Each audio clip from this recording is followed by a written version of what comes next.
quiero compartir con ustedes un texto que casi todos conocemos. Aleluya. Vamos a usar el libro Evangelio según San Juan, capítulo 3, versículo 16. Amén.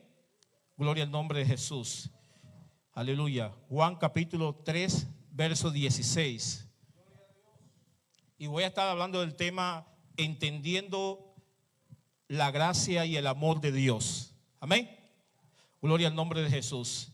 Yo creo que todos entendemos que porque de tal manera amó Dios al mundo, que nos ha dado a su único Hijo, para que todo aquel que en Él crea no se pierda, mas tenga vida eterna. Amén. Gloria al nombre del Señor. Y lo vamos a leer hacia el 19, pero tengo aquí una versión, por eso uso la laptop, porque me da la capacidad de usar 28 versiones bíblicas. Y aquí te dice la Biblia hispanoamericana: tanto amó Dios al mundo que no dudó en entregarle a su hijo único, para que todo aquel que crea en Él no perezca, sino tenga vida eterna. Pues Dios, escuche esto bien, es lo importante que usted tiene que retener. Pues Dios envió a su Hijo al mundo no para dictar sentencia de condenación contra el mundo, en cambio, sino para que el mundo sea salvo a través de Él. O sea que Dios envió a Jesús al mundo no para condenar, sino para salvar. Y sigue diciendo: el que cree en el Hijo no será condenado. ¿Qué pasa para el que cree? ¿Qué pasa para usted y yo que creemos? Entonces no hay condenación para ti, para mí, por cuanto creemos en Jesús. Amén.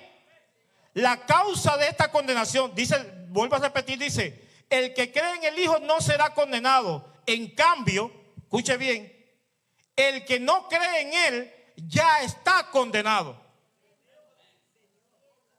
¿Ok? Vamos a leerlo bien despacio. El que no cree en Él ya está condenado por no haber creído en el Hijo único de Dios. Amén. La causa de esta condenación explica por qué está condenado. La causa de esta condenación está en que, habiendo venido la luz al mundo, Jesús dijo: yo soy la luz del mundo. Amén. Los seres humanos prefirieron las tinieblas más que la luz, porque su conducta eran malas. Siempre hemos leído Juan 3:16, pero nunca lleguemos al 17 y el 18. Y a medida, siempre que cuando era pastor en mi país, siempre nos hablaban más de condenación que de salvación.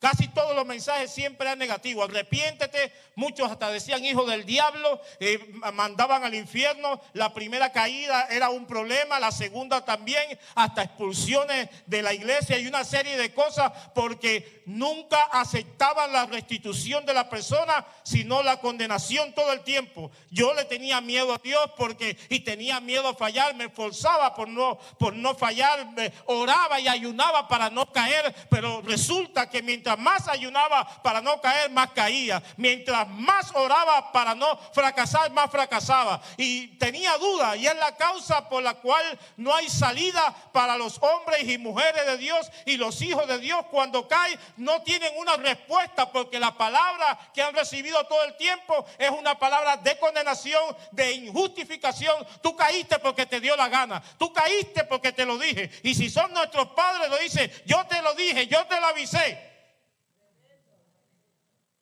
La ley nunca te va a perdonar. La ley siempre te va a juzgar.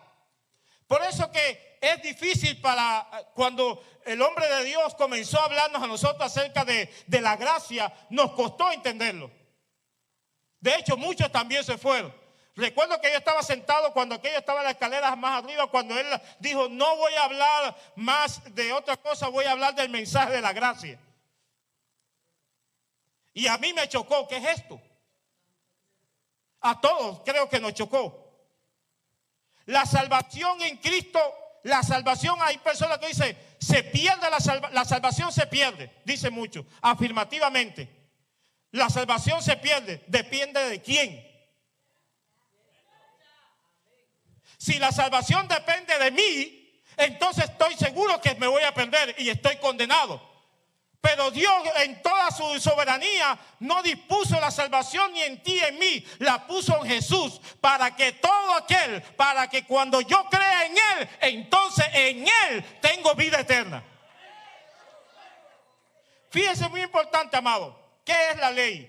Y todos lo hemos estudiado, pero no importa, es bueno repetirlo. La ley es el esfuerzo del hombre. Es el esfuerzo, es que tú tienes fuerzas por agradar a Dios. Y muchos se esfuerzan por agradar a Dios hasta las vestiduras. Y usaba las camisas más largas, las faldas más largas que no se le veía. Y eso era lo que decían que era la santidad del Señor. No te pintes siempre, la ley siempre te va a estar prohibiendo. No te pintes, las mujeres con las cejas largas, no finas como se ven bien bonitas todas hoy, incluyendo a mi esposa, pero no te pintes el pelo, no hagas esto, no hagas esto otro, todo es prohibición, pero nunca una solución.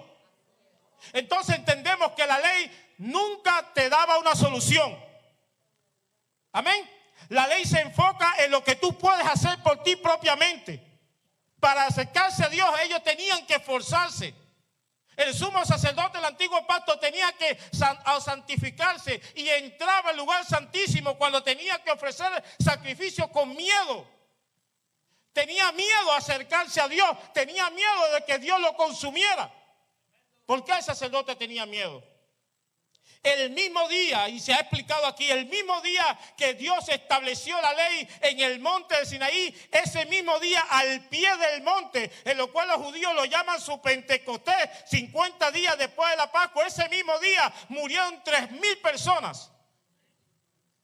Porque automáticamente entró una ley que no conocía, pero cuando entró, la ley misma lo mató. Y así mismo dijo Pablo, yo no conocía pecado si no hubiera una ley. Porque si no, todos nos hubiéramos llevado la señal del rojo. Y que a veces no la llevamos. Pero una vez, dice Pablo, que conocí la ley misma me mató. Vamos rápidamente a Romanos capítulo 3, verso 21, por favor. Gloria al nombre de Jesús. Y lo voy a leer la nueva versión viviente, nueva traducción viviente. Dice, pero ahora, tal como se prometió tiempo atrás en los escritos de Moisés y de los profetas, Dios nos ha mostrado cómo podemos ser justos ante Él sin cumplir con las exigencias de la ley. Dios nos hace justos a sus ojos cuando ponemos nuestra fe en Jesucristo. Y eso en verdad para todo aquel que cree. Otra vez, te dice que no es por tus obras. Ayunar es bueno, claro que sí es bueno. Orar, el profeta lo que va a decir, la oración es bien importante, pero no voy a orar para agradar a Dios, no voy a orar para agradar al Señor, voy a orar por cuanto Dios es bueno, voy a orar por cuanto Dios es misericordioso, voy a orar por cuanto Dios es mi justicia, voy a orar porque Él me salvó y Él me redimió. Si voy a diezmar, no voy a diezmar por obligación, voy a diezmar por cuanto ya estoy bendecido. No voy a ofrendar para recibir bendición o provisión de Dios, voy a ofrendar porque ya tengo la provisión y la bendición de Dios. El justo por su fe vivirá. ¿Por cuál fe? Por la fe que tenemos en Cristo Jesús. Lo que hizo Dios cuando interpuso la ley es para que nosotros, para que el hombre, para que el pueblo judío se diera cuenta que no es conforme a todo lo que los egipcios hacían en sus adoraciones, sacrificios de todo tipo a cualquier dios, hasta el polvo, hasta las ranas, hasta cuantos dioses tenía. Y el pueblo de Israel necesitaba depender solamente de Dios, sin intermediarios. Creer en Dios. Dios establece una línea de sacerdotes porque el mismo pueblo que Dios sacó con manos poderosas no le creía a Dios. Y eso que estaba la nube de fuego, y eso que estaba el sol en la noche era una nube de fuego y en el día una columna de nube. Pero aún así ellos dijeron, Moisés, que hable Dios contigo. Bendito sea el nombre de Jesús. Y es allí cuando Dios impone intermediarios. Pero la ley fue hecha para que nosotros nos diéramos cuenta, amados, cuán pecadores somos. Bendito sea el nombre de Jesús. Ahora, ¿qué hace la ley? Y voy a leer rápidamente Santiago capítulo 2, versículo 10. Dice, porque cualquiera que guardare toda la ley, pero ofendiera en un punto, se hace culpable de todo. Más de 800 leyes, amados hermanos. Pero si lo ofendiera en un punto, mire que usted podía guardar, vamos a decir que creo que son 833.